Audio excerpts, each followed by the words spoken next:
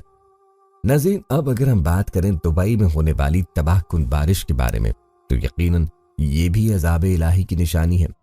اس سے پہلے وہاں آسمانی بجلی گرنے کا حادثہ بھی ہو چکا ہے جس کے متعلق ہم آپ کو اپنی پچھلی ویڈیو میں بتا چکے ہیں۔ ابو ظہبی میں پی ایم مودی کے ہاتھوں ایک مندر کی سنگ بنیاد رکھی جا چکی ہے۔ اس کے علاوہ فلسطین کے بے گناہ مسلمانوں کی نسل کشی پر مسلم ممالک کی خاموشی کسی سے ڈھکی چھپی نہیں۔ ناظرین، بھارتی وزیر اعظم نریندر مودی کے ہاتھوں متحدہ عرب امارات کی ریاست ابو ظہبی کے پہلے اور عرب خطے کے سب سے بڑے ہندو مندر کے افتتاح نے مسلمانوں کو حیرت زدہ کر دیا تھا۔ بچوانویسی اکشر پرشوم تم سوامی نارائن سنستان BAPS نامی مندر عرب سرزمین پر پہلا وسیع و عریض مندر ہے جو $95 ملین کی لاگت سے تیار کیا گیا ہے، جس کے لیے ابو ظہبی کے حکمراں شیخ محمد بن زائد نے 27 ایکڑ زمین تحفتاً دی تھی۔ مندر کا سنگ بنیاد 2017 میں نریندر مودی نے رکھا تھا، جو ابو ظہبی کو دبئی سے ملانے والی مرکزی شاہراہ پہ واقع ہے۔ مندر کی تعمیر 2018 میں شروع کی گئی تھی، جس کے لیے سرخ اور گلابی پتھر بھارتی ریاست راجستھان اور سنگ مرمر اٹلی سے لایا گیا۔ مندر کی عمارت میں مہمان خانہ، عبادت گاہ، باغ اور دیگر مذہبی مقامات ہیں۔ مندر کے افتتاح اور مذہبی رسومات کی ادائیگی کے لیے نریندر مودی ہندو پنڈتوں کے ہمراہ خصوصی طور پر ابو ظہبی آئے۔ اس موقع پر نریندر مودی نے گنگا جمنا کا پانی گنگا جل بندر کی آبی گزرگاہ میں شامل کیا اور پھولوں کے ساتھ خصوصی آرتی چڑھائی۔ تقریب کے بعد مندر میں خصوصی پوجا کا بھی اہتمام ہوا، جس میں بھارتی فلم ستاروں کے علاوہ ہزاروں ہندوؤں نے شرکت کی۔ گزشتہ چند برسوں میں بھارت اور متحدہ عرب امارات کے تعلقات میں کافی گرم جوشی دیکھنے میں آئی ہے۔ 2014 میں جب نریندر مودی وزیر اعظم بنے تو 2002 کے گجرات فسادات کے باعث خلیجی ممالک میں ان کا امیج اتنا مثبت نہ تھا۔ تاہم آنے والے وقت میں مودی نے خلیجی ممالک کے ساتھ بھارت کے سفارتی، تجارتی اور باہمی تعلقات کو مضبوط بنا کر تجزیہ نگاروں کو حیرت زدہ کر دیا۔ یاد رہے کہ مودی نے اگست 2015 میں جب متحدہ عرب امارات کا پہلا دورہ کیا تو یہ 34 سال بعد کسی بھارتی وزیر اعظم کا پہلا دورہ تھا، جس کے بعد سے اب تک نریندر مودی UAE کے 5 دورے کر چکے ہیں۔ مودی کے 10 سالہ دور اقتدار میں UAE کے ساتھ بھارت کے تعلقات میں حیرت انگیز بہتری دیکھنے میں آئی ہے، اور نریندر مودی نے UAE کے علاوہ دیگر خلیجی ممالک کے ساتھ تعلقات کو بھی وسعت دی ہے۔ UAE اور بھارت کے درمیان میں بڑھتے قریبی تعلقات کی جھلک کا اندازہ اس بات سے لگایا جا سکتا ہے کہ 2017 میں بھارتی یوم جمہوریہ کے موقع پر مودی حکومت نے UAE کے حکمران محمد بن زید ال نہیان کو بطور مہمان خصوصی مدعو کیا، جو اس وقت ابوظہبی کے ولی عہد تھے۔ روایت کے مطابق یوم جمہوریہ پر بھارتی حکومت کسی بھی ملک کے وزیر اعظم یا صدر کو بطور مہمان مدعو کرتی ہے، اور تقریب کے مہمان خصوصی بھارتی وزیر اعظم ہوتے ہیں، مگر ابوظہبی کے ولی عہد محمد بن زید ال نہیان نے بھارتی یوم جمہوریہ پر بطور مہمان خصوصی شرکت کی تھی۔ UAE اور بھارت ایک دوسرے کے بڑے تجارتی شرکت دار ہیں۔ 2023 تک دونوں ممالک کے مابین تجارتی حجم $85 ارب تھا، اور حالیہ دورہ UAE میں نریندر مودی نے یہ دعویٰ کیا ہے کہ UAE اور بھارت کے درمیان دو طرفہ تجارت جلد ہی $100 ارب تک پہنچ جائے گی، جبکہ دونوں ممالک اپنی اپنی کرنسی میں تجارت کا اعلان بھی کر چکے ہیں، جسے بھارت اور UAE کے درمیان تجارتی تعلقات میں ایک اہم پیش رفت قرار دیا جا رہا ہے۔ امریکہ اور چین کے بعد UAE بھارت کا تیسرا سب سے بڑا تجارتی شراکت دار ہے، اور بھارت امریکہ کے بعد سب سے زیادہ اشیاء UAE کو ایکسپورٹ کرتا ہے۔ ایسے میں جب بھارت میں مودی کی اسلام مخالف تعصب پسند جماعت BJP حکومت مسلمانوں پر مظالم کے پہاڑ توڑ رہی ہے، اور بابری مسجد سمیت درجنوں تاریخی مساجد کو شہید کر کے ان پر مندر تعمیر کیے جا رہے ہیں، ایک عرب سرزمین پر سب سے بڑے مندر کی تعمیر سے بھارتی ہندو انتہا پسندوں کی حوصلہ افزائی اور بھارتی مسلمانوں کی دل آزاری ہوئی ہے۔ ناظرین، شریعت مطہرہ نے جس طرح مسلمانوں کے حقوق بیان کیے اور ان کی جان، مال، عزت و آبرو کی حفاظت کا پابند کیا ہے، بالکل اسی طرح غیر مسلمین کے حقوق بھی بیان کیے، خاص طور پر ان غیر مسلمین کے حقوق کی حفاظت کا مسلمانوں کو پابند کیا جو مسلم ممالک میں بستے ہوں اور مسلم حکومتوں کے ماتحت رہتے ہوں، اور حاکم وقت پر لازم ہے کہ جس طرح سے مسلمانوں کو جان، مال، عزت و آبرو کا تحفظ فراہم کیا جائے، اسی طرح غیر مسلم اقلیتوں کو جان، مال، عزت، آبرو کا تحفظ دیا جائے۔ اس کے ساتھ اسلام نے انہیں مذہبی آزادی بھی دی ہے، یہاں تک کہ ان کے مذہبی تہواروں میں دخل اندازی سے بھی منع کیا، اور ان کی قدیم عبادت گاہوں کو نقصان پہنچانے کی اجازت نہیں دی۔ البتہ مسلمانوں کے ماتحت رہنے والوں پر کچھ پابندیاں بھی عائد کی۔ ان پابندیوں میں سے ایک پابندی نئی عبادت گاہوں کی تعمیر ہے۔ بس غیر مسلم اقلیت مسلم ممالک میں اپنی نئی عبادت گاہ قائم نہیں کر سکتے۔ اس طرح غیر مسلموں کو یہ اختیار بھی نہیں دیا گیا کہ وہ عوامی مقامات پر اپنے مذہب کا پرچار کریں، اور غیر مسلموں کی عبادت کو اپنے گھروں اور قدیم عبادت گاہوں تک محدود رکھا۔ بس غیر مسلم اپنے لیے نئی عبادت گاہ بھی تعمیر نہیں کر سکتے، اور نہ ہی اپنی کسی قدیم عبادت گاہ میں اضافہ کر سکتے ہیں۔ اس طرح کی اسلام مخالف حرکات یقیناً عذاب الہی کا ہی باعث بنتی ہیں۔ متحدہ عرب امارات کی ایک طرف انڈیا سے دوستی اور دوسری طرف اسرائیل سے بھی یارانہ، یعنی کشمیر اور فلسطین کے بے گناہ مسلمانوں کے خون کی کوئی قدر و قیمت ہی نہیں۔ ناظرین، متحدہ عرب امارات دنیا کا واحد مسلم ملک ہے جس کی سرزمین سے باقاعدہ اسرائیل کو 7 اکتوبر 2023 سے لے کر اب تک ہزاروں ٹن اسلحہ اور تیل بھیجا جا چکا ہے۔ اگر مسلمان ممالک محض اپنا تیل ہی بند کر دیتے اور اسرائیل تک نہ پہنچنے دیتے تو اسرائیل یہ جنگ 3 سے 4 دن زیادہ نہیں لڑ سکتا تھا، لیکن ایسا ہوتا نظر نہیں آ رہا۔ مسلم ممالک بے حسی اور خود غرضی کی تمام حدیں پار کرتے ہوئے اسرائیل کو اپنی خاموشی کے ساتھ ساتھ اپنے اقدامات سے بھی پوری طرح سپورٹ کر رہے ہیں، اور معصوم فلسطینیوں کے قتل عام کا سبب بن رہے ہیں۔ حیرت اور دکھ کی بات یہ ہے کہ جس معاملے پر پوری مسلم امہ کو ایک ہونا چاہیے تھا اور OIC کو اس پر آواز اٹھانی چاہیے تھی، اس پر سب سے پہلی آواز بھی ایک غیر مسلم ملک نے اٹھائی۔ ساؤتھ افریقہ دنیا کا وہ واحد ملک ہے جس نے سب سے پہلے اسرائیل کے ان ظالمانہ اقدامات اور معصوم فلسطینیوں کی نسل کشی کے خلاف آواز بلند کی اور عالمی عدالت انصاف میں اسرائیل کے خلاف مقدمہ بھی کیا۔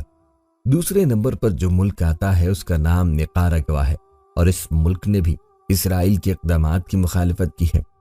یوں لگتا ہے جیسے پوری دنیا میں یہ دو ممالک ہی غیرت مند لوگوں کے ہیں، جبکہ باقی پوری دنیا میں تو اس حوالے سے بڑی خود غرض قسم کی خاموشی چھائی ہوئی ہے۔ عام عوام کی جانب سے فلسطین پر مسلط کردہ اس جنگ، جسے نسل کشی کہنا زیادہ مناسب ہوگا، اس کی مخالفت بڑی زور و شور سے جاری ہے، لیکن حکومتی سطح پر کسی بھی ملک نے اب تک اس کی کوئی مذمت نہیں کی، اور اسرائیل کو ہر طرح کی سپورٹ اور ہتھیار فراہم کیے جا رہے ہیں۔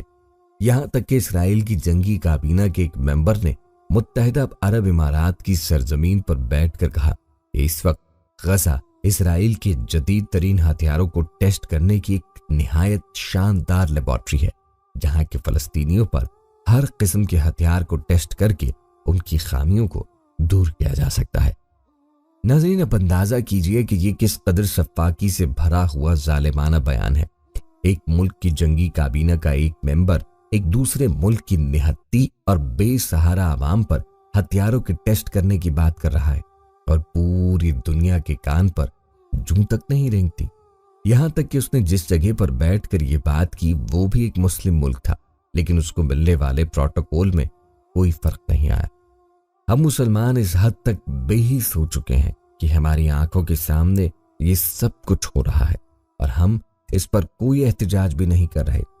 اس وقت متحدہ عرب امارات عالمی طور پر مسلمانوں کا غدار ملک ہے، اور اسرائیل کے ساتھ ساتھ اس ملک کی سب سے زیادہ مذمت کیے جانے کی ضرورت ہے، کیونکہ یہ ملک اسرائیل کو باقاعدہ اسلحہ سپلائی کر رہا ہے۔ امریکی جہاز جو اسلحہ لے کر آتے ہیں وہ اسی ملک کے ذریعے اسرائیل جا رہے ہیں، اور یہ دنیا کا وہ واحد ملک ہے جس کی فلائٹ اب تک اسرائیل آ اور جا رہی ہیں۔ متحدہ عرب امارات نے کھلے عام اسرائیل کو حق پہ قرار دیا اور کہا کہ وہ فلسطین کے ساتھ جو کرنا چاہیں کر سکتے ہیں، کیونکہ یہ ان کا حق ہے۔ اس سے پہلے متحدہ عرب امارات نے انڈیا کو نوازنے میں بلکہ ان کی خوشامد کرنے میں کوئی کسر نہ چھوڑی۔ یہ ایک ناقابل انکار حقیقت ہے کہ دین اسلام حیات و کائنات کی قیادت و رہبری کی مکمل ضمانت پیش کرتا ہے۔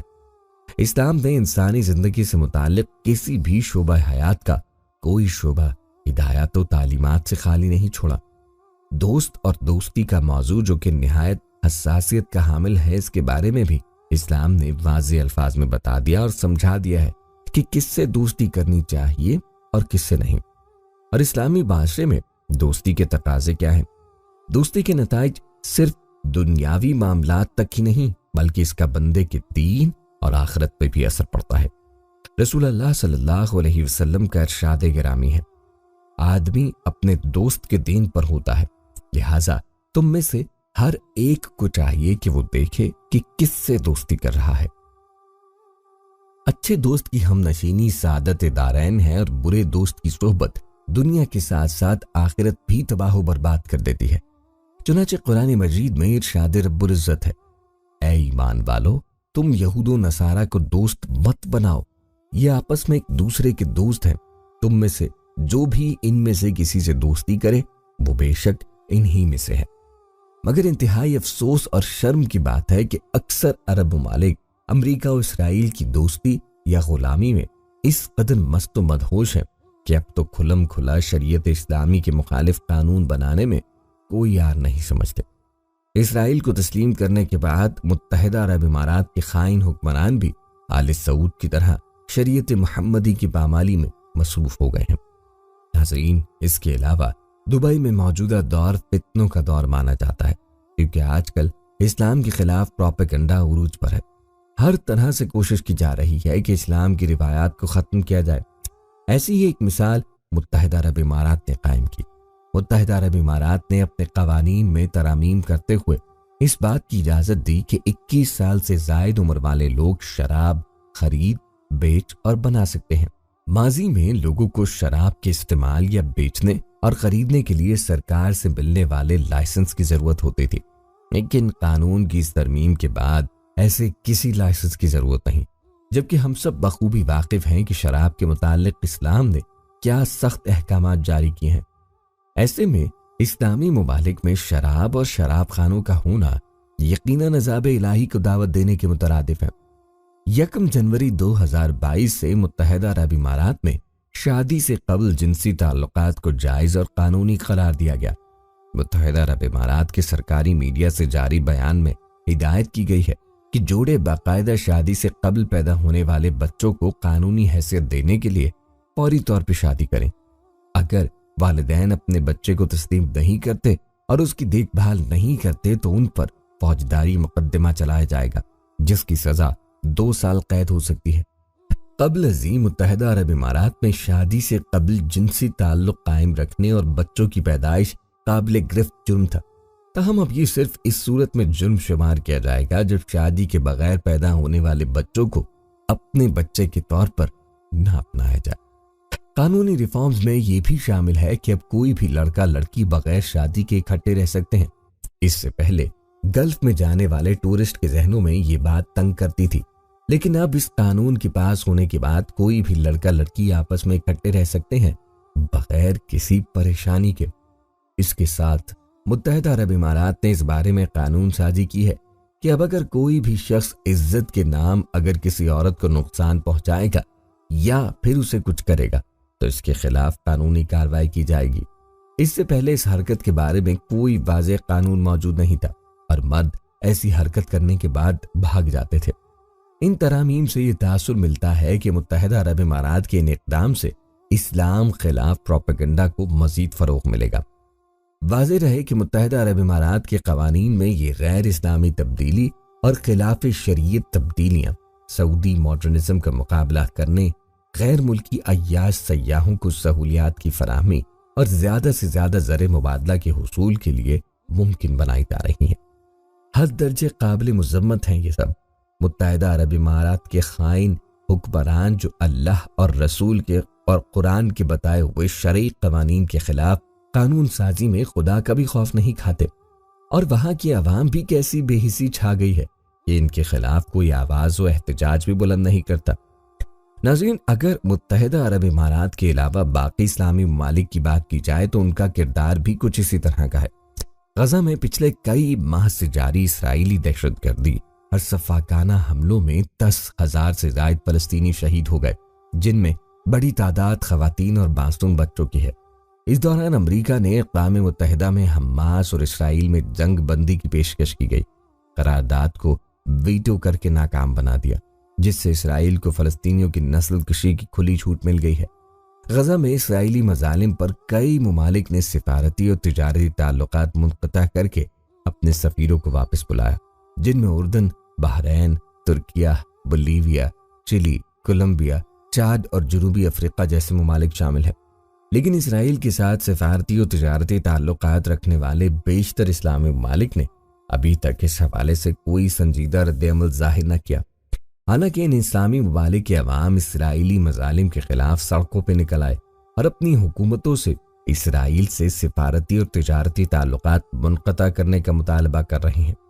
یہ بات قابل ذکر ہے کہ اقوام متحدہ کے 192 رکن ممالک میں سے 168 کے ساتھ اسرائیل کے سفارتی اور تجارتی تعلقات ہیں، جبکہ اقوام متحدہ کے 28 رکن ممالک جن میں پاکستان، کویت، عمان، سعودی عرب اور بنگلہ دیش شامل ہیں، اسرائیل کو کبھی تسلیم ہی نہیں کیا اور نہ ہی ان کے اسرائیل سے سفارتی تعلقات ہیں۔ یاد رہے کہ حماس اسرائیل جنگ سے قبل اسرائیل کے وزیر خارجہ علی کون نے انکشاف کیا تھا کہ بہت جلد سعودی عرب سمیت 6 سے 7 اسلامی ممالک اسرائیل کو تسلیم کریں گے۔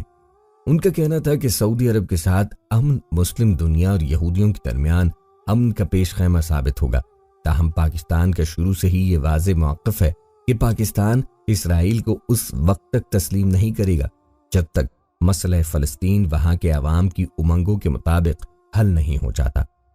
اسرائیل کے جن اسلامی ممالک کے ساتھ سفارتی اور تجارتی تعلقات ہیں، حالیہ چند برسوں میں ان اسلامی ممالک کی اسرائیل کے ساتھ تجارت میں نمایاں اضافہ دیکھنے میں آیا ہے، جس پر گزشتہ دنوں ایران کے سپریم لیڈر آیت اللہ خامنائی نے ان اسلامی ممالک سے صہیونی ملک اسرائیل کے ساتھ معاشی تعاون ختم کرنے اور تیل سمیت دیگر تجارت روکنے کا مطالبہ کیا۔ واضح رہے کہ اسرائیل کی ترکی کے ساتھ تجارت 8.5 ارب ڈالر اور یو اے ای کے ساتھ تجارت 2.5 ارب ڈالر سے تجاوز کر گئی ہے، جبکہ اسرائیل کی مشرق وسطیٰ اور شمالی افریقہ کے اسلامی ممالک کے درمیان تجارت میں بھی نمایاں تیزی دیکھنے میں آئی ہے۔ اسی طرح اردن کے ساتھ اسرائیل کا تجارتی حجم 225 ملین ڈالر، مصر کا 122.4 ملین ڈالر اور موراکو کے ساتھ تجارتی حجم 20.8 ملین ڈالر ہو چکا ہے۔ یہ عذاب، کبھی بجلی کا گرنا، کبھی بارشیں، کبھی سیلاب، دراصل اللہ کی جانب سے ایک وارننگ ہے کہ فلسطین پر کیے جانے والے مظالم کے پیچھے کھڑے نہ رہیں اور اسرائیل کی حمایت سے ہاتھ کھینچ لیں۔ البتہ اب تک اس معاملے پر متحدہ عرب امارات کی گورنمنٹ کی جانب سے کوئی جواب نہیں آیا۔ کچھ اندرونی ذرائع کا کہنا ہے کہ وہ اس عذاب کو محض ایک اتفاق سمجھتے ہیں اور اسے اللہ کی نشانی سمجھنے والے لوگوں کے عقیدے پر ہنستے ہیں۔ اس کا صاف مطلب یہ ہے کہ متحدہ عرب امارات اب بھی اپنے یہودی نواز اقدامات سے باز نہیں آئے گا اور پہلے کی طرح اسرائیل کی حمایت جاری رکھے گا۔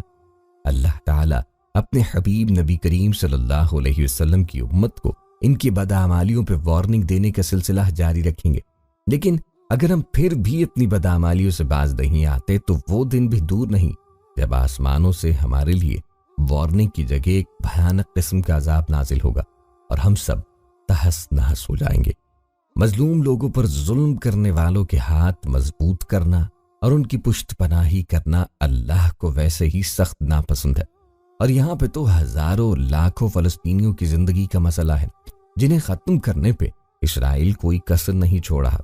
البتہ یہ جدید ترقی اور سائنس کے دلدادہ لوگ جو اس دنیا اور کائنات کو محض اتفاق سمجھتے ہیں اور کسی خدا کے ہونے کے قائل ہی نہیں ہیں، ان کے نزدیک یہ محض ایک اتفاق ہے۔ انتظار کرنا چاہیے کہ جب آسمان سے عذاب اترے اور ایسے بد عقیدہ لوگوں کو تباہ و برباد کر دے۔ ہماری بدقسمتی یہ ہے کہ ہمارے معلم، مبلغ اور مورخ نے ہمارے سامنے صرف یہی راہ کلاپا ہے کہ اسلام امن کا درس دیتا ہے، لیکن یہ نہیں بتایا کہ امن قائم کرنے کے لیے طاقت بھی ضروری ہے اور اس کے بغیر امن کا قیام ناممکن ہے۔ اس نے یہ تو بتایا کہ ہر جنگ میں مسلمان قلیل تعداد میں تھے، لیکن یہ بتانا بھول گیا کہ انہوں نے جنگ کی تیاری پوری کی تھی اور اپنی مؤثر حکمت عملی کی بدولت وہ اکثریت پر غلبہ پانے میں کامیاب ہوئے تھے۔ اس نے ہمیں صرف تسبیح اور مسلح والے اسلام تک محدود کر دیا۔ تلپالوں کی جھنکار جرت و بہادری، اللہ کی راہ میں تکلیف اٹھانے والا دین اس کے لیے مشکل تھا، اس لیے اس نے ہمارے لیے بھی شجر ممنوعہ بنا ڈالا۔ ہمارے آج کے حالات اسی کا شاخسانہ ہیں۔ ملک شام کے مسلمانوں پر جو قیامت گزری وہ ایک المناک اور دردناک داستان ہے، جس کے نتیجے میں بے شمار مسلمان شہید ہوئے، لاکھوں عورتیں، بیوہ اور بچے یتیم ہوئے اور ان کے گھر تباہ ہوئے، اور کتنے لوگ زخمی ہو گئے۔